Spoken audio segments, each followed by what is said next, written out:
Okay, so let's continue where we left off last time. So just a quick recap, we were talking about threads, uniprocessor scheduling really, and then threads. We talked about various scheduling policies in the uniprocessor operating systems world. Today we will see how that generalizes to multiprocessors, distributed scheduling, and so on. Okay? The other thing that we talked about last time was threading. So we talked about what are threads, how do they work. We also looked at two examples of how threads are used in a client setting, namely a browser, and also in a server setting, namely a web server. Okay? So I'm going to finish a few slides that were not covered last time, and then we will talk about, today we'll talk about multiprocessor and distributed scheduling. And before I continue, if there are any questions, you should always ask during the class. Let me again mention that I said that in the very first lecture. Okay, that way it's more interactive. People get the benefit of if some material is not clear, you can ask a question and clarifies it for everybody. Okay, so let me continue the discussion on threads. So basically, there are two types of threading packages that you can get. One is referred as user level threads. The other one is kernel level. Again, this is somewhat of a recap. From if you have done threading in undergrad classes, you probably know this already. Okay, so this picture shows a figure that shows how user level threads work. Okay, what is a user level thread? So let's define that term first. So user level thread packages are ones that implement the entire threading functionality in user space. Okay? The kernel is not aware of the presence of threads at all. Neither does the operating system kernel explicitly support threads. The entire abstraction is implemented as a library in user space, and applications link to that library and make use of thread management. So here is a figure that shows, I guess this box is not completely visible, but these boxes here to the left are processes. This is how this process is visible to the operating system, and this is basically how they are mapped to cores or processors on the hardware. Okay? As you can see, these sort of circular arrows indicate threads. Okay? So this is a process with 2 threads, this is a process with 3 threads, that's a process with 3 threads. Okay? As far as the OS is concerned, since it does not support threads, and it doesn't actually the threads are not even visible to them. To the OS, this just looks like a traditional single-threaded process. Okay, sorry, because it doesn't know that there are threads inside that process. So you will see, as far as the OS is concerned, it basically assumes or thinks that this is a traditional single-threaded process, which is why you only see one thread at the OS level. So how do threads work here? So what the OS scheduler does is it first picks a process for execution. Okay, so it is going to say that this process gets to run. Okay.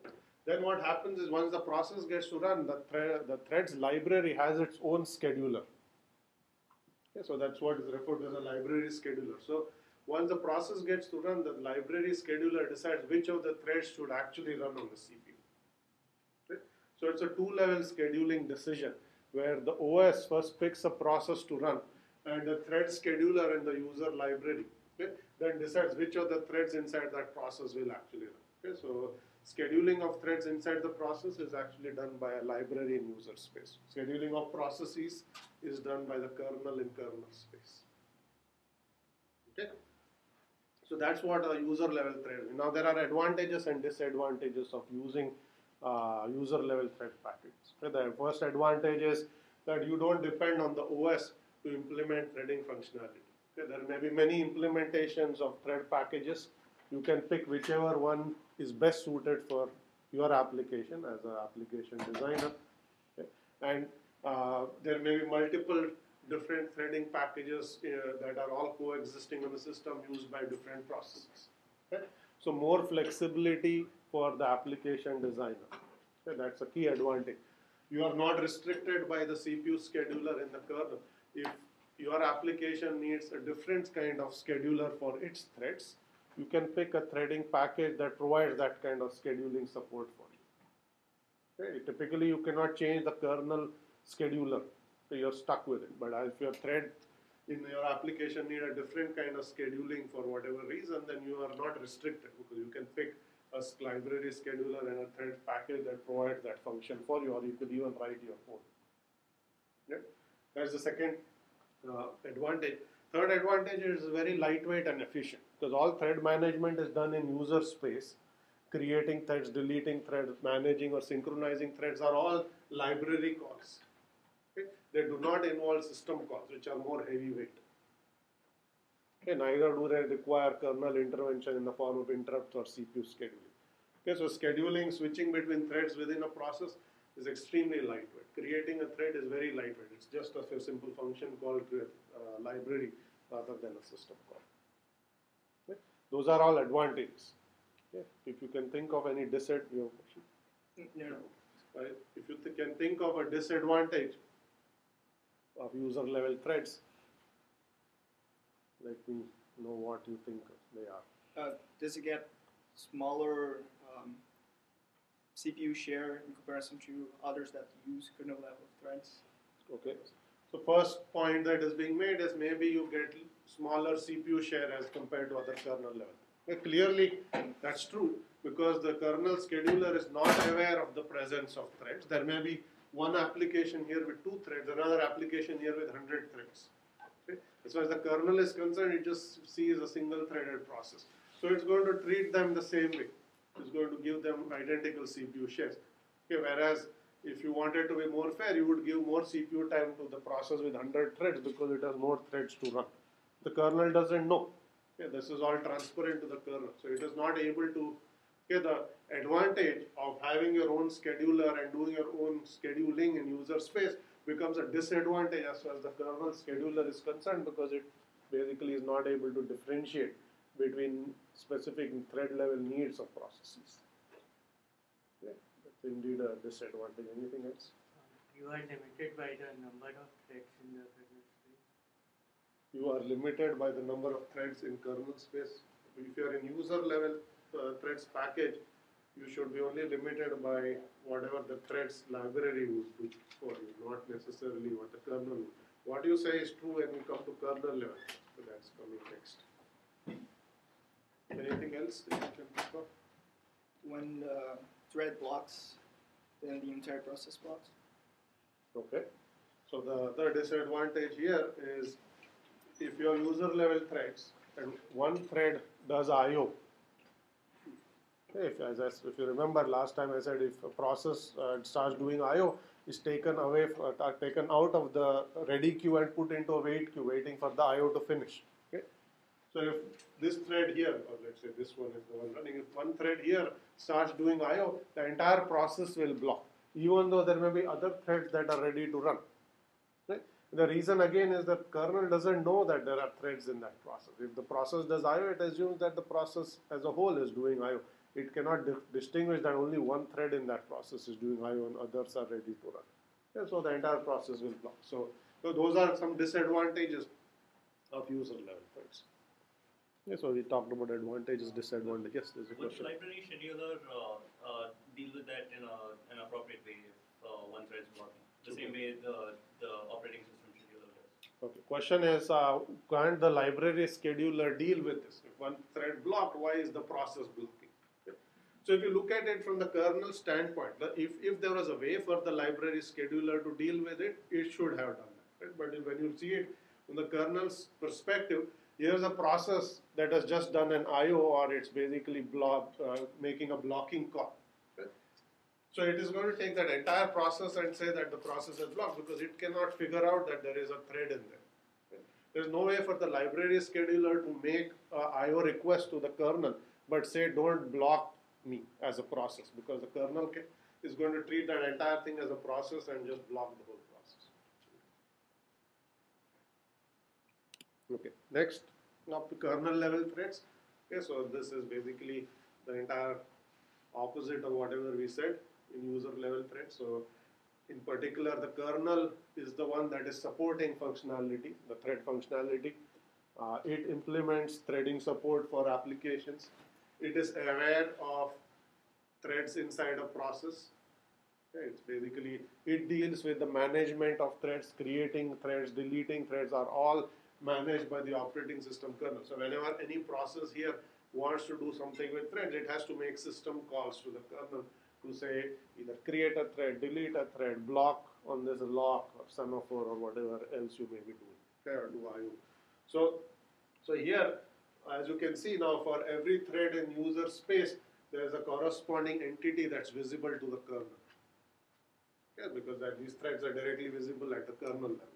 So the kernel scheduler is now not scheduling a process, it is scheduling or choosing a thread within a process to run on the CPU. Okay, so it can say run this thread, not the entire process, and let the library scheduler deal with which thread that was in the user level. So you can explicitly pick which thread gets to run next. These are cores. So here you can see that this thread here is saying running, so that's the one that's run. Because the kernel decides which thread from which process is going to be scheduled next on the CPU. Okay. So that's kernel level thread. So basically, threading support is implemented at kernel level. As a result, applications can directly make use of it. You don't have to go fetch a library to deal with it. Okay, so now, again, very quickly, we'll talk about advantages and disadvantages here. So basically, you have to realize that all the advantages of user-level threads become disadvantages here and vice versa. Okay. So the first thing we said is it's very efficient to do thread management in user-level threads. So clearly now, all thread management is done by the kernel. It requires system calls. In the user-level threads case, it was all library function calls. Okay, so more expensive in kernel-level threads. Here to do all of this. Scheduling, here you are restricted or by whatever the kernel CPU scheduler is doing. You can't pick your own scheduling algorithm. Yeah, that's another disadvantage. But the flip side is now that the kernel is aware of the presence of threads, it can give more CPU time to processes that are more threads than others, which you could not have done in user-level threads. Okay, so everything is getting flipped. As you can see, all the disadvantages here are becoming advantages. The other thing they said in user-level threads is if a thread blocks, the entire process blocks. Here, with thread blocks, okay, this is a thread that's actually running. As you can see, if this thread blocks, only that thread is going to block. Okay? These other two threads may be runnable. They still stay in the runnable state and they can be chosen for execution. So the process as a whole can continue to make progress even if some subset of its threads are blocked. Okay? So these are some things to keep in mind. There's one more thing that we should keep in mind, which I did not mention, is user-level threads cannot directly make user-level thread packages. That is, cannot directly make use of the presence of multiple cores for a single process. Okay. But kernel-level threads can actually exploit the presence of multiple processors or multiple cores and provide thread-level parallelism. Okay. The reason for this is, as you can imagine, here if there may be 3 threads, okay, you are only scheduling that process on one core because you don't know the presence of multiple threads. Okay, so you can only schedule each process on a core. Okay, and as a result, a thread within that process can only be running on one core at a time. In this case, it is possible for the CPU scheduler to pick multiple threads from a process and map them to multiple cores. So you will actually get thread-level parallelism, which you could not have gotten in the case of user-level threads package. Okay, so if you the short thing to keep in mind is if your user-level threads adding cores to your machine does not speed up a single process. Okay, multiple independent processes can run on different cores, but threads from the same process cannot run on multiple cores at the same time. That is possible in kernel-level threads. Okay, very quickly I'll mention this notion of a lightweight process. So one thing, if you sort of look at the 2 pictures I just showed, I'm going to go back. If you look at how user-level threads are mapped into entities that are known to the kernel, you can see that user-level thread packages do many-to-one mapping. Many threads in user space are mapped to one kernel schedulable entity in kernel space. That's the address space. Okay. Kernel-level threads have a one-to-one mapping. Every user-level thread has a kernel schedulable entity. that the kernel can choose for execution, in which case that user level thread also starts executing.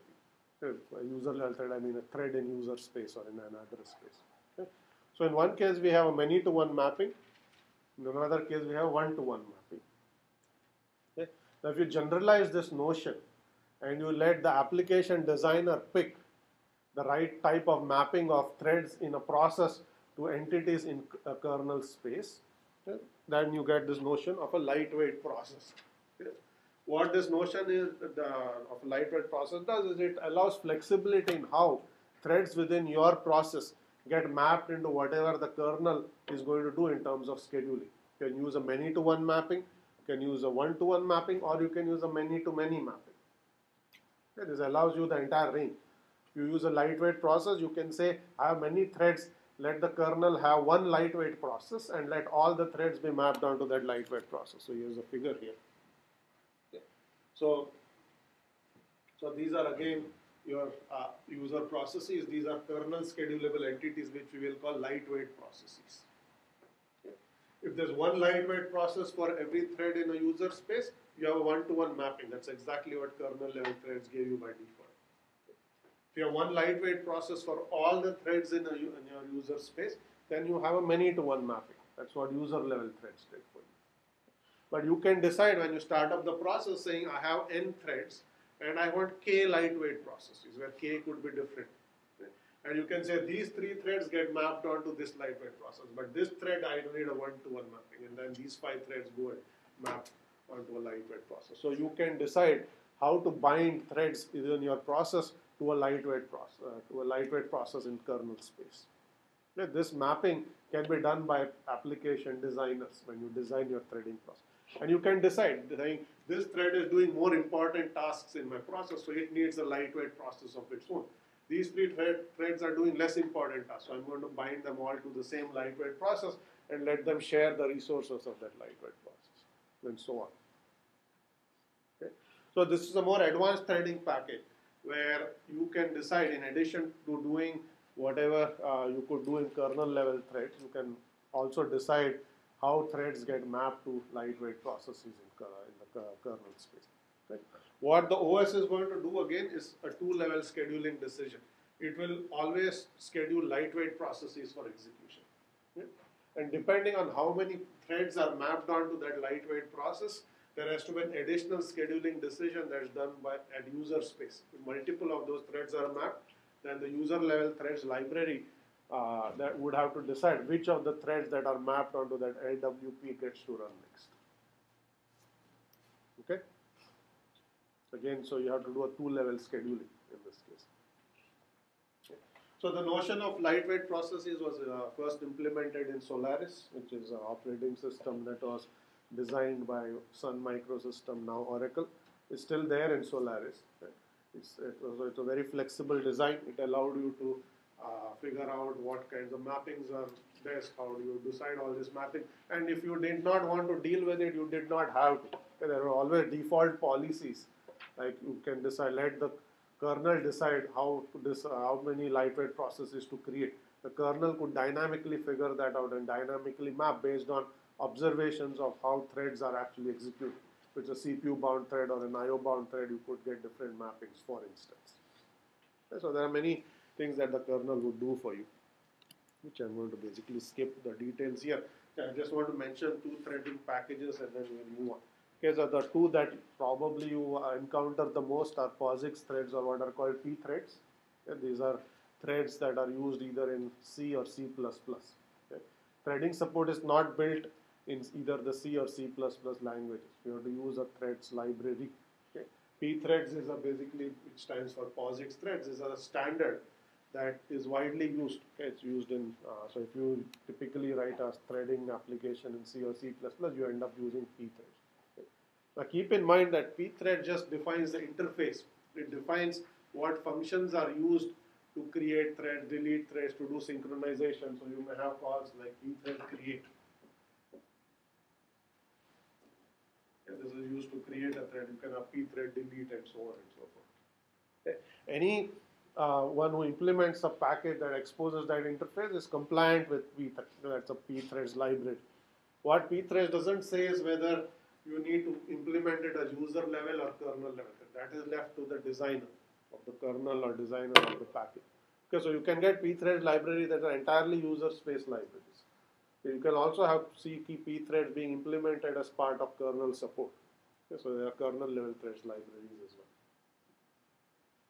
Okay, so, or you can use LWPs, that's what Solaris does, because it already supports lightweight processes. Pthreads is implemented on top of the lightweight process functionality. Okay. The other kinds of threads that you encounter are Java threads. Okay, so Java has threading support built into the language.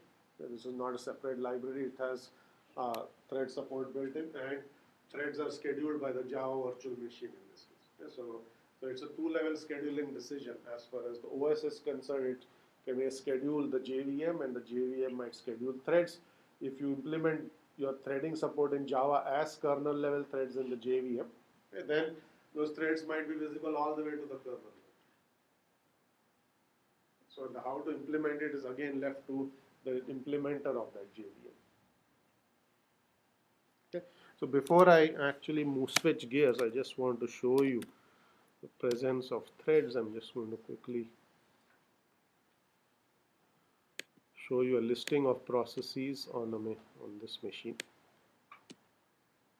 Okay, so you will see here, this is just showing you all the processes that are running on this machine.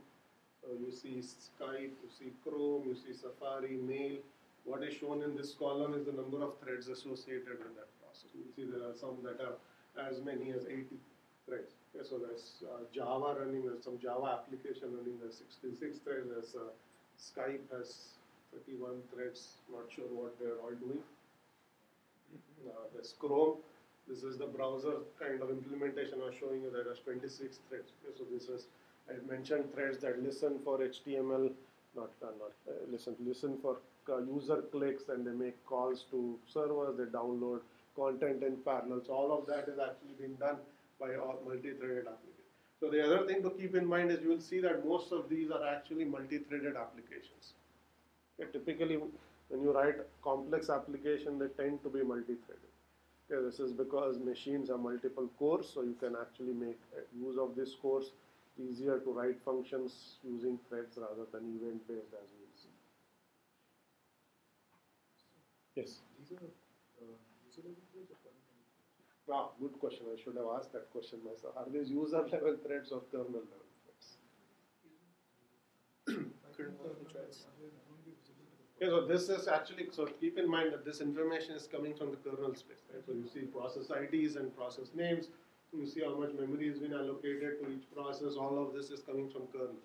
If the kernel can tell you that there are these many threads, yeah, you should infer that means threading support is built into the kernel.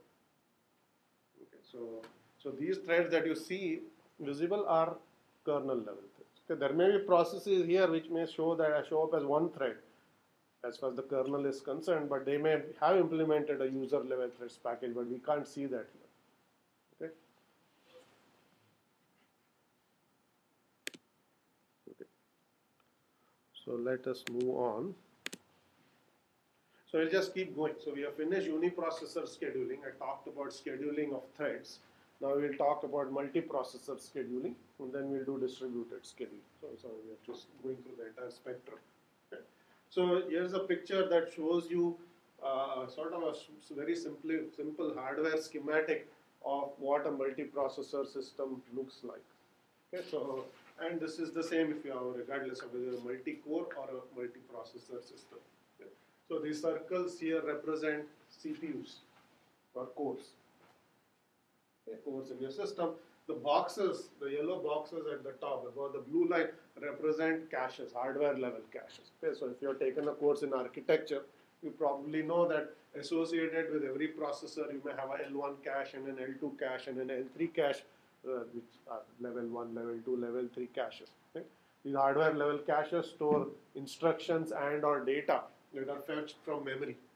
Okay? And then the caches are used to speed up execution of your program or your process. Okay? So what we are going to assume is that basically the L1 and L2 caches are specific to processors, and 3 caches may be shared. Okay, typically in a multi-core or a multi-processor system, so some of the caches are shared, but some of them are not shared. They're specific to a core. So in this case, you see this cache is actually tied to that core. It's not visible to the other cores in the system. Okay. Why I am sort of describing whether caches are shared or not will become clear in just a minute. Okay, so let's first look at in the abstract 2 different ways of implementing a multiprocessor scheduler. Okay, so here is how scheduling is going to work when you go from uniprocessor world to a multiprocessor world. Okay, so or multi-core. So these are processes or cores. I'm going to use the term interchangeably. Okay, what is going to happen is each core is going to make independent scheduling decision. Okay, the kernel is going to run on that processor. Okay, it's going to pick a process for execution. Process is going to run for a time slice. Okay, maybe it uses its time slice, maybe it does I/O and gives up its time slice. Okay, either of those 2 things can happen. And whenever either the time slice is done or the process has given up its the CPU, the kernel will run again on that core, and it will pick the next process for execution, and so on. Okay. And each of this will happen in parallel on many processors, or all the processors in your system. So each processor is going to run the kernel scheduler, and the scheduler will decide what gets to run on that processor next. Okay, that's the same thing that was happening in the uniprocessor world. Whenever the time slice expires, scheduler code runs. Scheduler decides which, or it looks at the ready queue and picks the next one, depending on whether it's a round robin or whatever policy you're taking. Okay, is that clear so far? Okay, so now what is being shown here is a particular implementation of your CPU scheduler where there is a single ready queue. Okay, also referred to as the run queue. The single queue of all the processes or threads that are waiting for a turn to run on the CPU. Okay, there's one global queue. So whenever the kernel scheduler runs, it's going to look at this queue and pick the next task. Okay, maybe they're queued up in a certain order, you pick the task at the head of the queue and run it next. Okay, I'm going to use the term task to refer to either a process or a thread. Okay.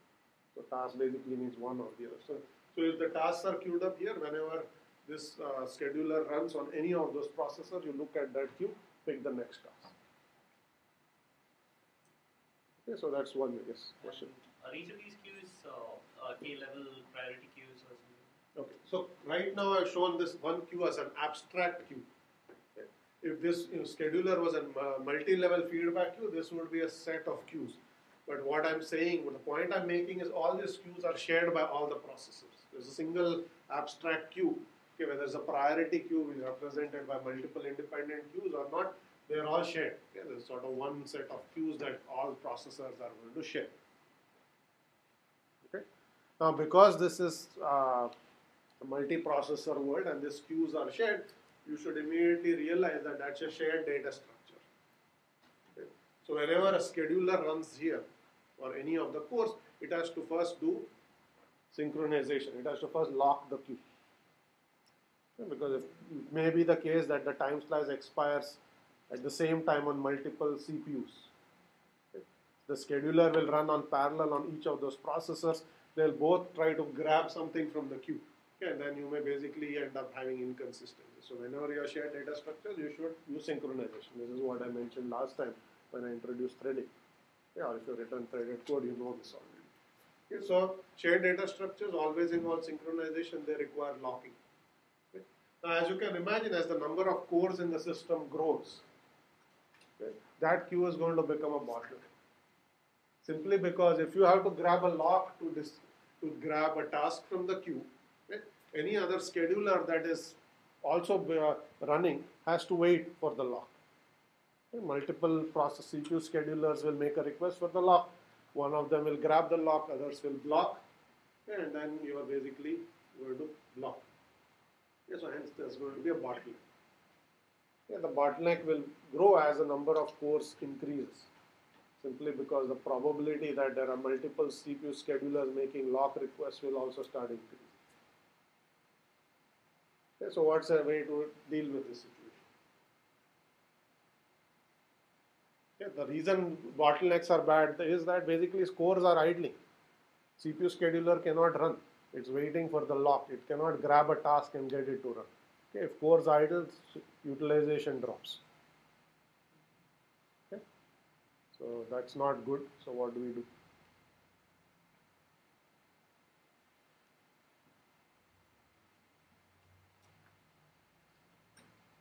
How would we deal with this situation?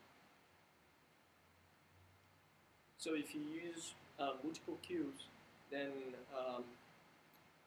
and you assign some of the processors to each queue, then there will be less processors disputing the locks for each queue. Right. So Okay. So only one principle in this entire course. If there's a centralized bottleneck, make it distributed. Yeah, there is no other answer. So that's exactly what is being shown here.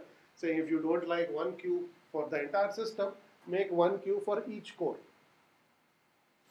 Yeah, so now this is actually showing you a queue that's shared by two cores. So, but I mean, the essential point is go from one queues to many queues. Okay? So in the degenerate case, there is one ready queue for every core or every processor. Okay? If you have this, then you basically get rid of this bottleneck, because if that core becomes idle, it only has to look at its own queue. The queues in this case are not directly shared. Yeah, so then the locking bottleneck goes away. Okay, so you make the queues distributed. So now there is less contention. Okay. As there is less contention, then there is less idling of CPU whenever the scheduler runs, because you will not have to block on the lock.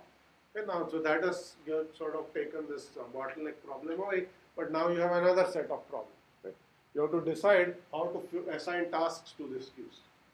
Okay, in this case, there was only one queue, so you basically join that queue. Okay. Now you have n queues. So you have to decide how tasks join, and here's the problem. So if you randomly assign tasks, it may be that some tasks here basically start blocking, start doing I/O. So the number of tasks here will shrink. Okay. Maybe there are more CPU bound tasks in this queue, so the number of tasks in this queue is not going to shrink. So there may be 10 CPU bound tasks here and only 3 here, because the other 7 that you had assigned have gone off to do I/O. Okay. Now you have an imbalance. Okay. This core is more heavily utilized than that core. Okay. Tasks in this, you are getting less CPU time than tasks in that queue. Okay. So you basically have a load balancing problem. Okay. You may have queues that are out of balance. There are some queues that have more tasks, other queues are less tasks, and processes or threads that were lucky enough to join a shorter queue start getting a more share of the CPU than others. Okay. So periodically, then you have to go and rebalance this queue. You have to say this queue this queue has more tasks, so I'm going to move some tasks from here to here. Okay. So you are basically reduce the bottleneck or contention problem, but then you sort of introduce a new problem, which is trying to load balance these queues. Okay. So basically those are the advantages and disadvantages. So you can use centralized queue, you can use distributed queues. Okay. If you use distributed queues, you have to rebalance every once in a while. Okay. Yes. Usually there is no restriction on what process can run what queue. Initially, there's no restriction. Whenever a process comes in, there has to be a scheduler has to decide which queue it joins. Maybe you say, I always pick the least loaded queue, the shortest queue for this process to join. Greedy approach. So you say what is the number of tasks in each queue, pick the shortest one, make it join. Okay, but over a period of time, as queues become go out of balance, you have to rebalance. Okay. Now all that sounds good, so you run this rebalancing thing every once in a while, and all looks good. But it is not. Okay, this is where all this caching thing comes in. Okay. Now, the reason I mentioned the caches is that in the multiprocessor world, the caching actually has a big impact on performance. So the caches are put on processors so that you can speed up the execution of that task on that CPU. So now let's take the scenario where a task has already run on core 1. Okay. If it has run on core 1, some of its data and or instructions are already cached in either the L1 or L2 cache for core 1. Okay. Now if you randomly reassign this task to a queue that belongs to core 2, when it runs next, all the caches on core 2 are cold. There are no data or instructions that are now present in the L1 and L2 caches for core 2 because it had previously run on core 1. So when it executes next, it will see a lot of cache misses. Okay? If it sees a lot of cache misses, performance is actually going to go down quite a bit. The reason the caches are there is they give a very big speed up by not having to go to memory to fetch your instructions or data. You are just fetching them from very fast cache. You start with a cold cache, which means that nothing, no instruction or data is actually cached. You will see a performance hit. Okay. So randomly reassigning a task to a different core from where it ran previously actually causes that task to take a performance hit. Okay. So what that also says is tasks have what are called cache affinity. Okay.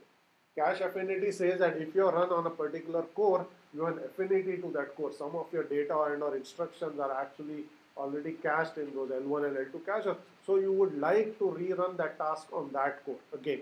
So when you rerun, you already start with a warm cache, not a cold cache. Okay. This optimization allows you to continue to get performance benefits of those presence of cache. Okay. So multiprocessor schedulers also try very hard to rerun once you assign a task to a core, you try as much as possible to rerun that task on that core, okay, to take advantage of cache affinity. Okay. So now go back to these two approaches and you can ask which of these two can deal with cache affinity in a better way.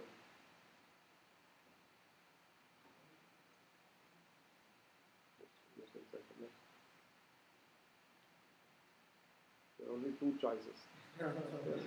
But then you would also say why. Okay. So take look at this centralized approach. The centralized approach, whenever a core gets ready to run, it simply takes the job at the beginning of the queue and runs it. Okay. It doesn't look at where that process ran last time it ran.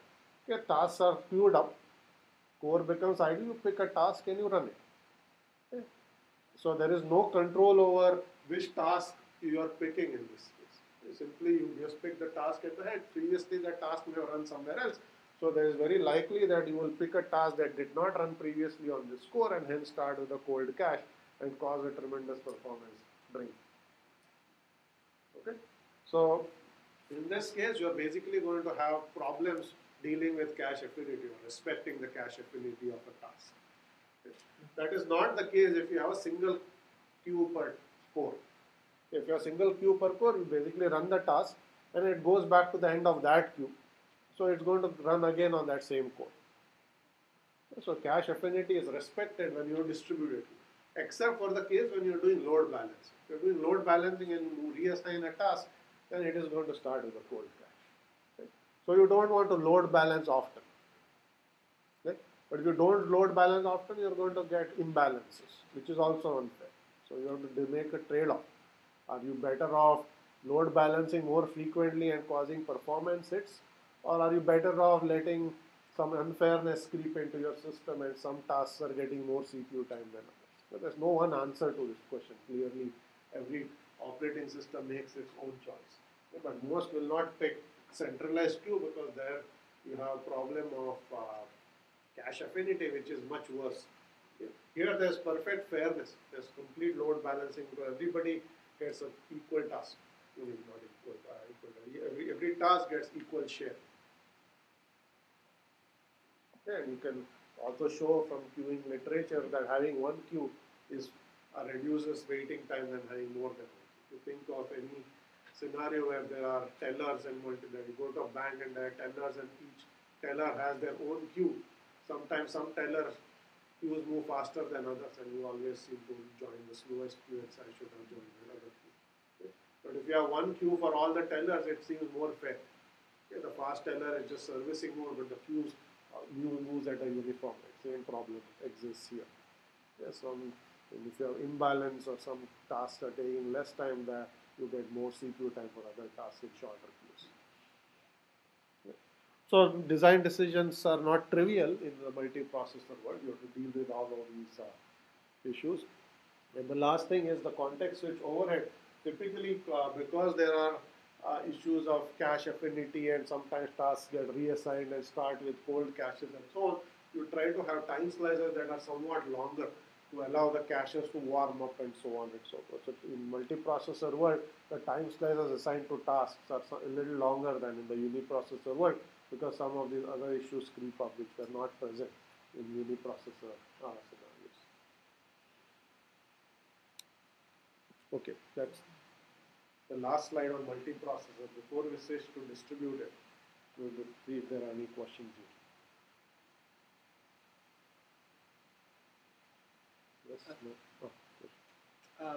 Is it an issue when you have a large number of processes in the same queue, in the sense that you cannot exploit this cache infinity because when the process comes into the server processor again, then all the cache was. Okay. So question is, since the cache is shared, a good question, if the cache is shared, even if you have a single queue per core, if you have a shared cache and there are lots of tasks in that queue, every task is going to run. Okay, it's going to fetch more data and instructions, and some old data and instructions get ejected from the cache. And presumably they belong to some other task that had previously run. So when you restart this process, you start with a warm cache, but the lot of your previously cached data or instructions have been ejected. Right? So that is indeed the case. As the number of tasks in the system grows, the probability that some of the data you fetched into the cache when you ran previously are now no longer in the cache. And this is primarily the reason you have L1, L2 and L3 caches. That is true even in the uniprocessor world. What you said is no different. Even if you have just one core, that is true. You are sharing that cache. If you have lots and lots of tasks, some other tasks will come and eject your data. So when you run next, you will not have as much data. Okay? But maybe it's gone from the L1 cache, it's still in the L2. L2 and L3 caches are bigger than L1 caches. Okay? So you have multiple levels of caching precisely for that reason. That even if some data has gone from a faster cache, is there in a next level slower cache, okay, with higher and higher probability. Yes, or yes, that's true. But you can put bigger caches and somewhat slower at higher levels to partially deal with that problem. Any other questions here? Okay, so last point I wanted to make was this is an application of use of scheduling to schedule parallel applications. So this is the only slide I have on parallel applications in this topic of scheduling. So parallel applications are the ones that are highly multi-threaded, that are trying to make use of large multiprocessors. Okay, there may be 62-way, 128-way multiprocessors or multi-cores that you get. And you may have applications that are massively threaded, okay, where the threads are actually running in parallel to achieve some task. And when you have the specialized parallel applications, they also have specialized schedulers. Okay. What I showed you was general purpose schedulers that are used in either multi-core or multi-processor environment. They don't pay attention to multiple threads within a process and try to optimize for threads within a process. They are just trying to be fair. So these are n threads and you try to achieve fairness across it. Whether some of those threads belong to one process or another, you don't do anything special. When you have massively parallel application, you have specialized schedulers that try to schedule all the threads from an application on all the cores all at once. Okay? This is referred to as co-scheduling or gang scheduling. You take the entire group, let's say there are n cores, and you want to run the next application, you take that application and take its n threads and map them onto n. And they all run. And the reason this is useful is this parallel application also communicate. The threads frequently send messages between one another. Okay. So if thread A sends a message to thread B, if that thread B was not running at the moment, you have to wait until that thread gets scheduled before that message is received and processed. If you schedule them both at once, and you can send a message, that message is received and maybe a response is all sent in the same time slice. Okay. So coordinated, this is coordinated scheduling of threads. So you are paying attention to threads within a process and trying to coordinate how they get mapped onto cores all at once. Okay. Specialized schedulers, not used in the general purpose world, but often used when you have massively parallel applications. Okay. This entire technique that I mentioned is referred to as co-scheduling or gang scheduling, as I mentioned. Okay. So you will see the schedulers on special purpose machines where people are trying to execute massively parallel code. And you have to do interesting optimizations if one thread blocks. If there are mapped n threads from an application onto n cores, let's say one of those threads blocks. What do?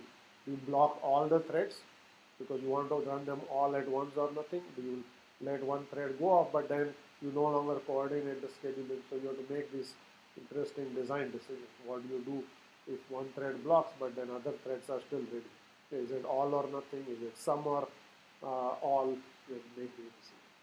So, not going to say much more about this. I just wanted to mention that there are these specialized multiprocessor schedulers which we will not actually deal with in this course, but you should be aware of them. Okay.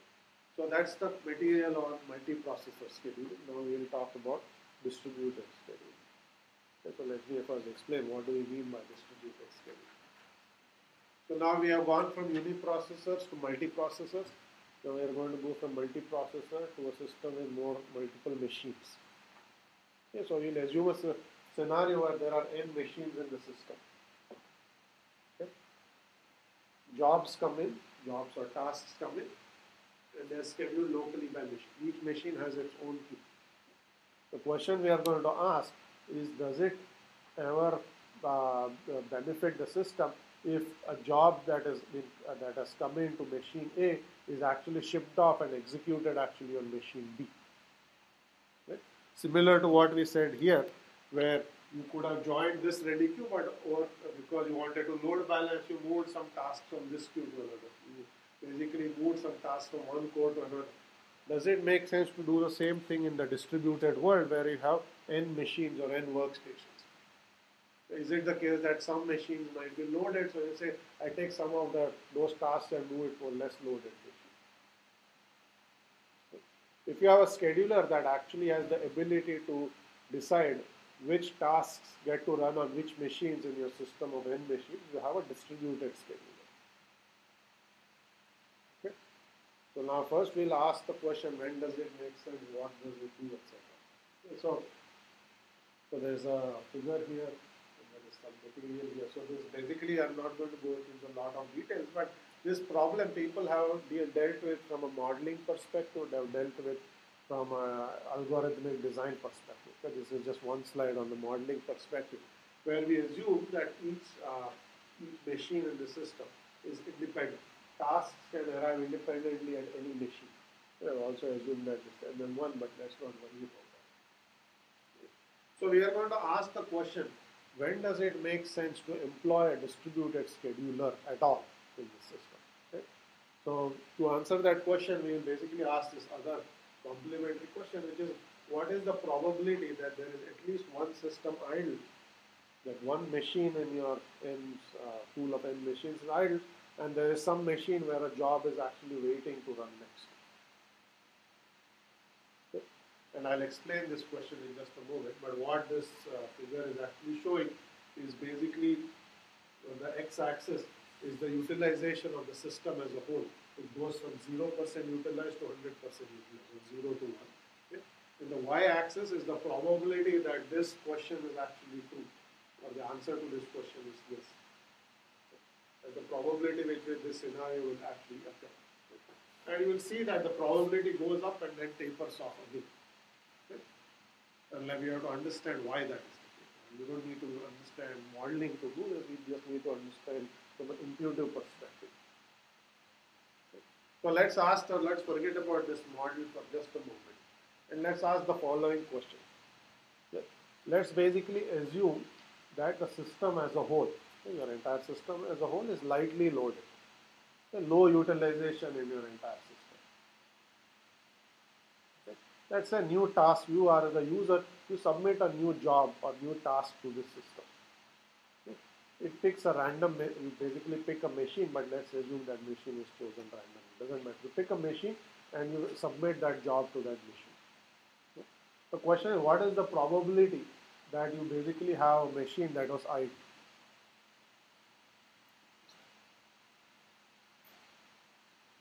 There's a question here, let me repeat the scenario. We assume that the system as a whole is lightly loaded. Okay, it doesn't say anything about a particular machine. It's just saying, I take the load on each machine, I average it out, and the load is low. The average load in the system is low. Okay? Now you, a user, basically pick a machine and submit a task, new task to that machine. The question is with what probability have you chosen a machine that's idle? What's the probability that that's idling machine? Is it high or low?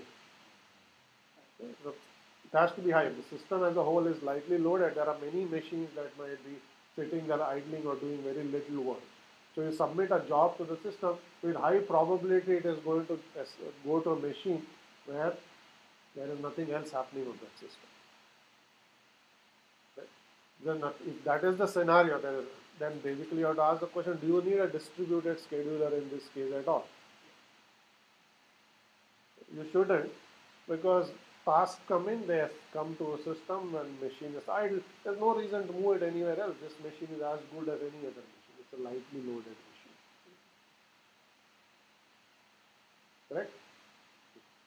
Now let's take the exact opposite scenario. Let's assume that the average load in the system is very high.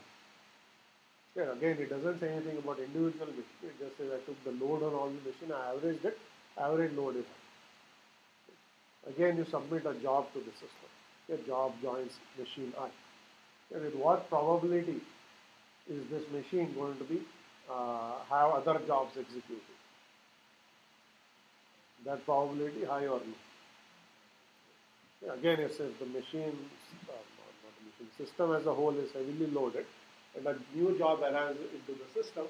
Then it's very likely that it's joining a system where there are other jobs running as well.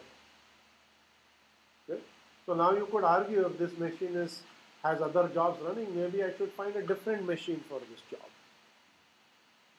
I should basically employ a distributed scheduler that is going to send this job elsewhere. Okay? But which machine would you pick if the system as a whole is heavily loaded?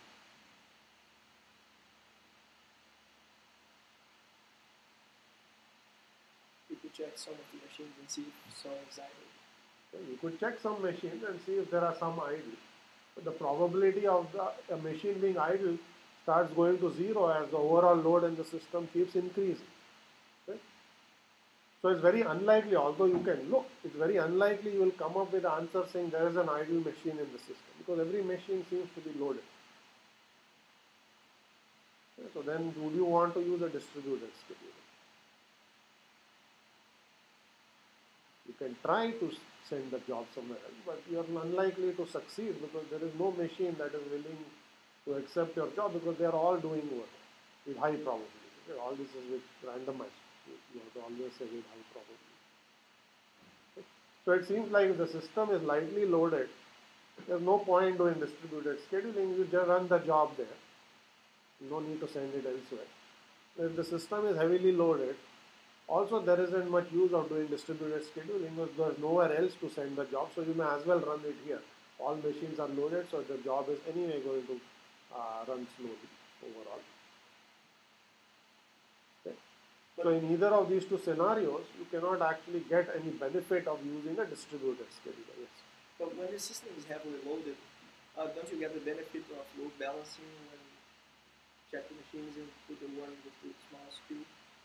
Yes, you can basically get load balance. So it all assumes that in a randomized world that they are somewhat equally loaded. If there is some skews in load, you can send it. But in any case, if there are other jobs waiting, you have to basically time share. You're not going to get the entire system to yourself and run quickly. So you're still going to share it and you will be slowed down. You get one end of the CPU time, there are n jobs on that system. So that's basically what this question was asking. What is the probability that there is at least one system idle and there is at least one job waiting? And if the system as a whole is heavily loaded, the probability that at least one system is idle is almost 100%. Okay, there are actually many machines that are idle, let alone one, but there is at least one with very high probability. Okay. The probability that there is at least one job waiting is almost zero because most of the machines are idle. So basically, if you take those two probabilities and this is saying and, the probability that both of those events are true is zero. Okay, so you take one probability of 1 and probability of 0, multiply them, you get 0. Okay. So it's when you're in a lightly loaded world, many machines are idle and no jobs are waiting. And in a heavily loaded world, the probability that at least one system is idle is almost zero, because every system is more or less loaded. The probability that at least one job is waiting is very high, because every machine or seems to have a job waiting. When you take the product of those probabilities, again you have probabilities. Okay? So that's basically these two extremes. Okay? And now if you sort of think about this for the next time, you'll see, you'll realize that distributed scheduling is beneficial only in scenarios where there is at least one idle machine and there is at least one job that has just basically joined a machine where there is load, so it can move to an idle machine. So if both of those things are true, then you get the most benefit. So you enter a system, that machine is idle, you look for another machine, you find an idle machine and you go there, and then the distributed scheduler has bought you something. Okay? If you join a system and there is nowhere and no need to move anywhere, no need for distributed scheduling. If you join the system and there is nowhere to move, for every machine is idle, again there is no benefit. The only benefit comes if you join the system and you end up at a system that is loaded, but there is some other machine that's also idle, so you can actually move there and get some benefit. Finishing faster. Yeah, so what does that mean? Okay, so what that actually shows you is only in the case, in the middle case here, where the system is moderately loaded, will this scenario actually be true. Okay? The lightly loaded world, there's no need to do anything. The heavily loaded world, there is nothing you can do. Okay? Only when it's moderately loaded, the system as a whole, there are some machines that seem to be lightly loaded and others are more heavily loaded. That's why it's load on a whole is sort of, the average load is somewhere in the middle, maybe 50% utilized or 40% utilized. In that scenario, you get some benefit of distributed scheduling. Then you may, by bad luck, enter a system which seems to be more heavily loaded than others, and you actually get a benefit of rejoining or being moved to a lightly loaded system. Okay? And so that this probability here gets sort of peak somewhere in the middle. And so this curve as a whole really is showing you where do you get the benefit of doing distributed scheduling. And the answer is only when the system is moderately loaded. In the two extremes, there is not much benefit. Okay? Whatever I said there is actually explained in text here. There's high utilization, little benefit. Low utilization, rarely a job waiting, so no need to move. So it's only potentially useful when the system is moderately loaded. So it is something to keep in mind. Yeah, so you won't actually get a lot of benefit because there are overheads in taking a job and moving it to another machine.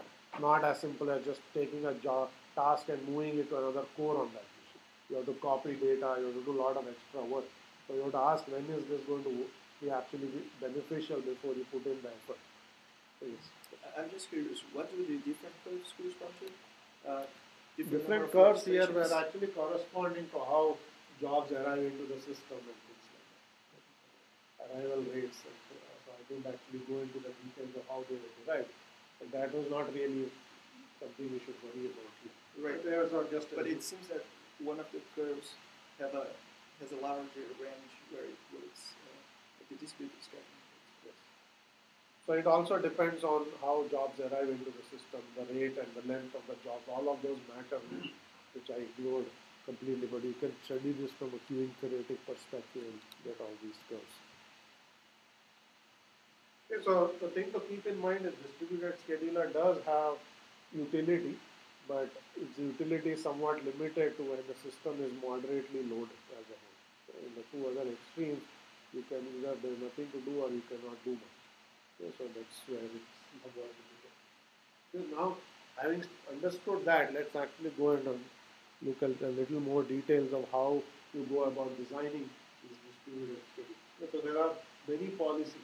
This was an area that was very active in the 90s.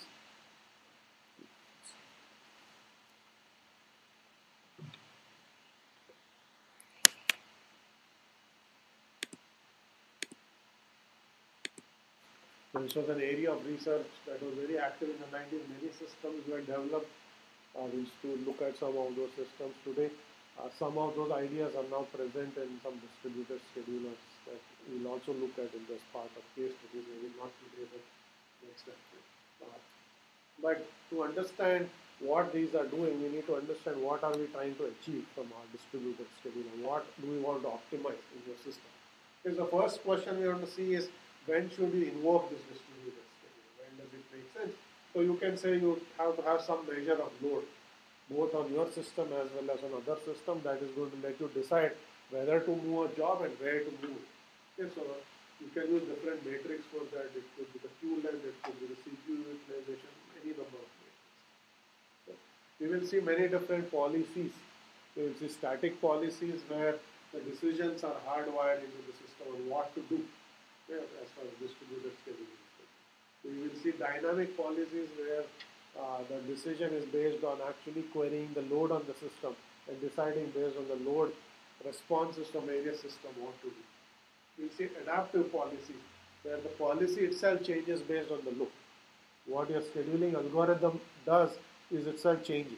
That in one regime we use one algorithm, in another regime we use another algorithm. So we'll have, those are referred as adaptive policies. We'll look at examples of all of these. Okay? Policies here can be preemptive or non-preemptive. An important distinction. So let me pause there and explain that, but first I presume people know what preemptive and non-preemptive means. Yes? No? So you probably know what it means in the uniprocessor world. Preemption essentially means the kernel is allowed to eject you from the CPU, preempt you from the CPU, as called preemptive. Non-preemptive means once you get to run on the CPU, even the kernel cannot eject you from the CPU. You get to run until completion or you block. Okay? What does this mean in the distributed scheduling world? It's not the same thing. We're using the same term, but it is slightly different. Preemptive distributed scheduling essentially means after a process has started executing, okay, you still can move it to another machine. Okay, that means that you are actually taking a process that's currently executing, you're moving that process. Non-preemptive scheduler essentially means you can only do, once a process starts executing, you cannot move it to another machine. It has to run. The only time you can move it is after you submit a command. Before the command turns into a process, can you ship that command to some other machine and start executing it? Is that clear? So preemptive essentially means even after the job has started executing, you are allowed to preempt, meaning pause that execution of the job and move it somewhere else. Okay? In this case, you have to actually take that process and move it. You can't restart it. Okay? Non-preemptive means you are not allowed to do that. The scheduler cannot move a task after it has begun executing. So where to execute that task, that decision has to be made before the task begins executing. Once you have submitted the request, that is the time you decide. Does it run on machine I or machine J? Okay, once it starts executing, it becomes a process, then you cannot move it. Okay?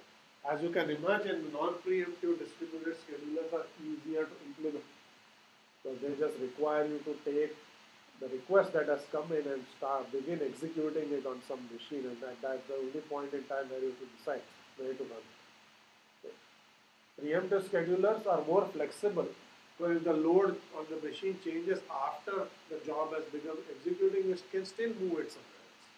Okay? But they're also more complicated because you are actually moving a process. This involves something called process migration. So if you take a process that's actually running process, move that entire process somewhere else and it continues to run exactly where it left off. Much harder to implement. You probably haven't seen anything like that in the typical operating system world, but these techniques exist. We look at it. Okay.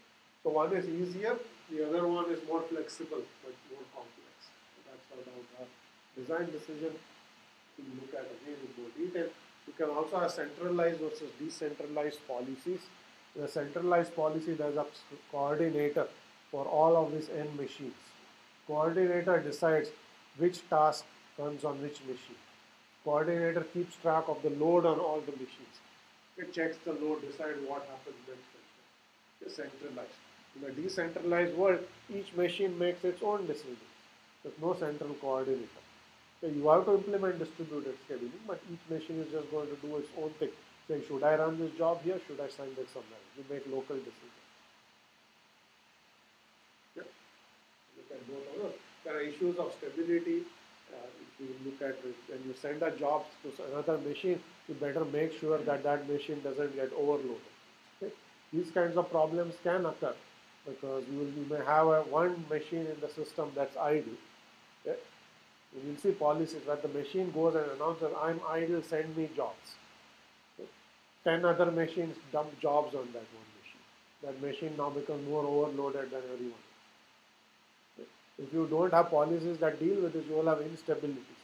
Where machine becomes idle, lots of jobs arrive, machine becomes overloaded, it tries to send that job somewhere else, and this job keeps hopping from one machine to another.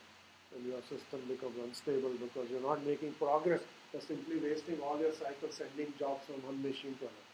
You're doing wasted work. So you don't want to avoid those scenarios. You don't have techniques that are going to give you stable behavior, not have oscillations or things like that. So here are some components. So when we look at, I'll present 3 or 4 different policies. We look at them from the following perspective. We decompose that policy into 4 parts.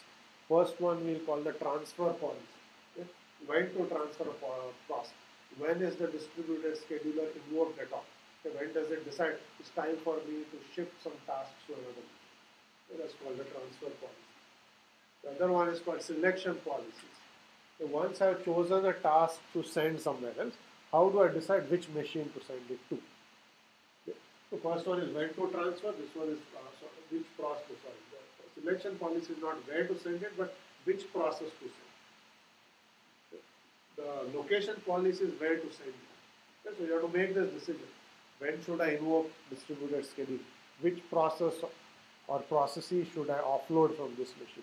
Which other machine should I send it to? Okay. And last but not least, what information do I need to keep about the system in order to make all of these decisions? So they need to know loads on other machines, and they need to know my own load, and to figure all that out. So what do I need to track as far as the system as a whole is concerned? Okay. 4 components. I haven't described any policy yet. I'm just talking about 4 decisions we have to make in order to implement any policy, whatever that is. Okay? Any questions on this before I start talking about the policy? Yes.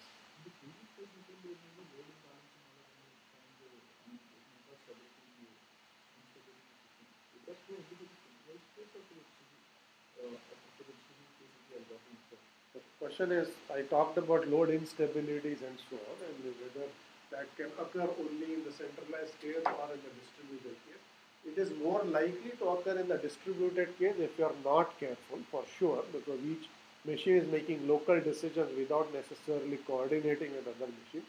So we may independently all make the same decision, which may end up to being a bad global decision, even though locally it seems like the right thing to do. The centralized case, if you have a global view of the system, it is possible to avoid such mistakes. Okay, that doesn't mean that there is no centralized policy which won't introduce instability.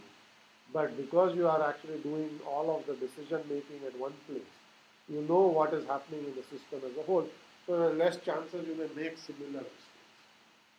And that's the rule of thumb, not a guarantee that one technique can always avoid instability on the other domain. Any other questions? Okay.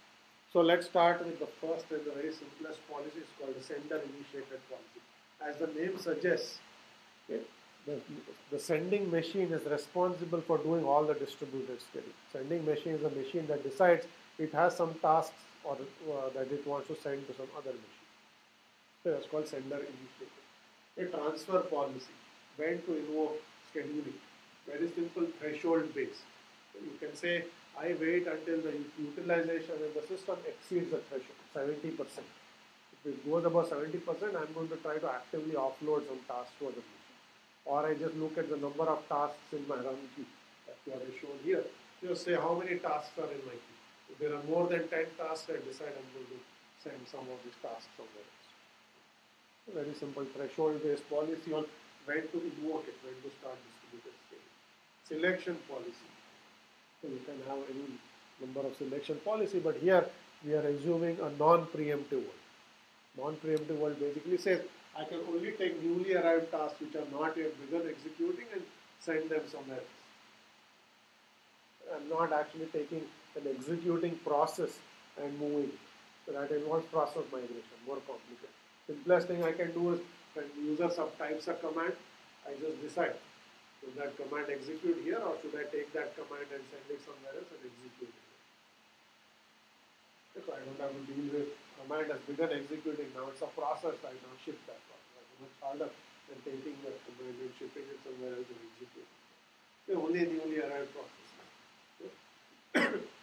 Location policy, it says where should I send it. Okay, so the machine is loaded, I have a newly arrived process, I have to pick where to send it. Okay, so now that depends on how you decide which machine to pick. You can pick a machine at random. Yeah, I toss a coin. Okay, and the machine that basically is chosen randomly based on this coin. Okay, and I just ship it. Another one is that I actually poll the machine. I send request saying, tell me your load. And the machines respond, I can pick the least loaded. I can poll sequentially or I can poll in parallel. I can just start machine 1 telling me your load. If your load is below some threshold, I say, okay, you are likely loaded, I'm done. So I just keep polling until I find the least loaded machine. That's polling in sequence. Or I can just broadcast a request to all the machines, all of them respond. And then basically I pick the one that happens to be the least. Okay. So these are scenarios where instability is considered. If multiple senders are hunting for machines to send jobs to, and they broadcast and then one machine sends a very low load information, suddenly it may see that a large number of jobs start arriving. That's how you have to deal with it. So this by itself is not going to deal with any instability. So you will see that if you simply implement this as is, you might have problems. So you have to be a little more careful. Yeah. How can you be more careful? You can basically, rather than choosing the least loaded, you can pick the top K least loaded and randomly pick from them. Okay, that way, if even the top K may be the same across all the senders, each sender might pick a different machine. So you can do some simple things like that to avoid instability. There are many other techniques that just work. Okay, that's sender initiative. Any questions on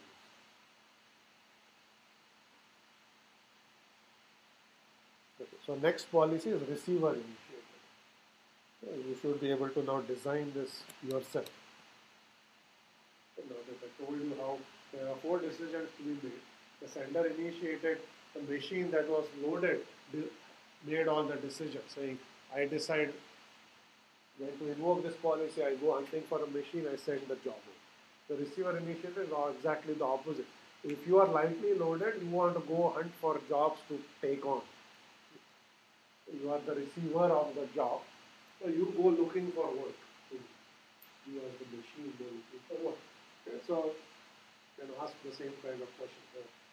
First of all, you are going to basically trigger this only when your load drops below a threshold. So if you are less than 10% utilized, you declare yourself the receiver and go ask for more work. So if the departing process caused the load to fall below a threshold, you have to go and become a receiver and you go find it. Your selection policy, what kinds of jobs are you willing to accept? Again, you can say, I only want newly arrived jobs. You say, if any machine has a newly arrived job, you need to take it. Or if your machines support process migration, which we haven't yet seen how to do it. If you support process migration, then you are willing to accept partially executed jobs, which means there are already processes.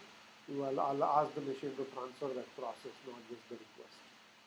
Can execute. So either of those two would work. Even in the sender initiated, you could have done process migration. Okay. Location policy, again, same kinds of techniques work. Okay, you can basically go poll machines. So tell me your load. Pick the most heavily loaded machine and say, I am going to relieve some load from your queue and then send me a job. Okay. You can poll in sequence, you can poll in parallel. Same kind of techniques work. Okay. So exactly the same kinds of idea. You just go looking for work, you look for more heavily loaded machines and ask them to send you somewhere. Any questions on this? So we'll do one more policy and then we are going to stop today. This one is called symmetric policy.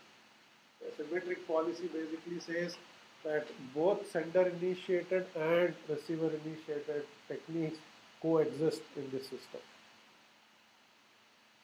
Okay? Depending on your load, you may be a sender actively actively trying to offload jobs, or you may be a receiver hunting for jobs. So you do both. Some machines are looking for work, others are waiting to send, trying to send work, and there are some machines that are neither. Okay, so here, as this figure shows, you have two thresholds, a low threshold and a high threshold. Any machine whose load goes above the high threshold becomes a sender. Any machine whose load goes below low threshold becomes a receiver. Machines in the middle are doing neither. They're neither trying to send jobs nor looking to receive jobs. So they are just happily executing whatever they have. They're not trying to do anything. So those are the okay machines. So those we will ignore. Okay, so you are the sender or you are the receiver. So again, the same kind of techniques are going to apply here. If you are the sender, if your load falls below, rises below a threshold, high threshold, you become a sender. You implement whatever we said in the sender initiated policy. You go poll, first to pick some task which you want to offload, then you go poll machines, find a machine that is lightly loaded and try to send it a job. Okay? And vice versa, if your load falls below a threshold, you become a receiver, you go start polling machines, you basically ask for work, and you will see it. So the both of these will work. Okay, the reason it's good to have both is when you have very large systems. Let's say you have 10,000 nodes in the system. Okay? If you have both senders and receivers actively trying to do something, the chances that you will basically accomplish your task faster goes up. Otherwise, a sender may have to poll up to 10,000 machines before it knows what to do. Yeah, and the same thing for the receiver. So the matchmaking can actually become really faster if you have both machines actively trying to send jobs and machines actively trying to receive jobs. Okay. So we will stop here. We ran out of time for the rest. There are some case studies of real systems that we will look at next time that implement these policies. I mean, I've just described things in a very abstract, very simplistic manner. We'll see what real systems are actually done. There are 4 systems we'll look at, and then we'll move on to the next topic. Okay, so let's stop here today.